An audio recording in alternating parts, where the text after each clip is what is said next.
I spent 5 years in Indianapolis, and in 1998, Bruce Arians was the quarterback coach assigned with the task of breaking in first overall pick Peyton Manning. At the time in Cleveland, Pittsburgh, and back in Indianapolis as offensive coordinator, he is finally getting his chance as head coach. While head coaching can be hard in this new school NFL, a new school coach is using old school tactics and have the Arizona Cardinals in the playoff hunt. Get your ass ready to win the game. Come on, Calais. Get home. You can't get your ass kicked like that. Come on. You're better than that.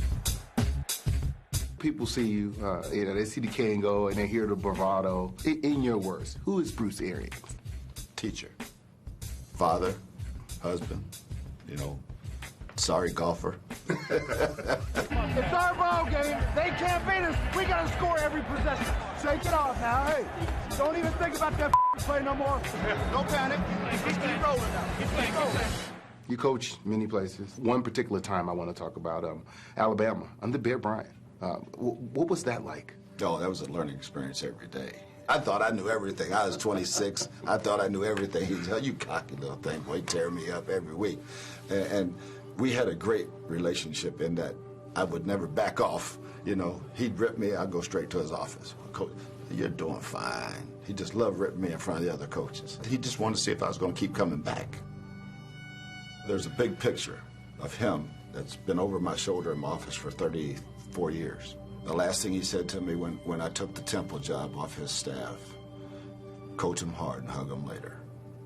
And that's just been my mantra ever since. The safety went over the top. There's nobody in the middle. Just get your ass in the middle. I went to the middle, coach. Too late.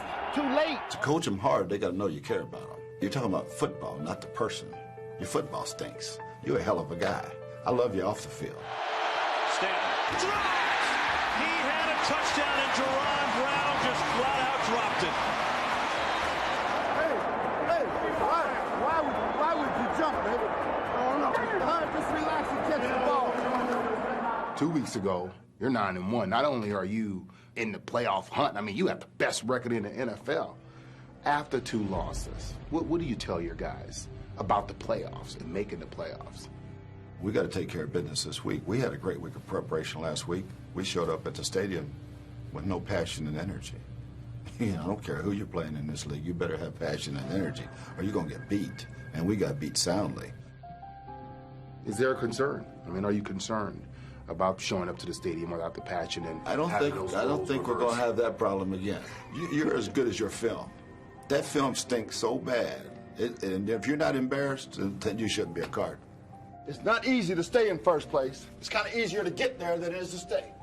But we're there. Let's make sure we stay there, one day at a time. You're great at critiquing your team. You're great at critiquing your players. Critique Bruce Arians right now, thus far. Right now, doing okay. The test of time always is what you're measured by. This next month, we'll see how damn good a coach you are. Everybody want to pat you on the back September and October. They remember what you do in December.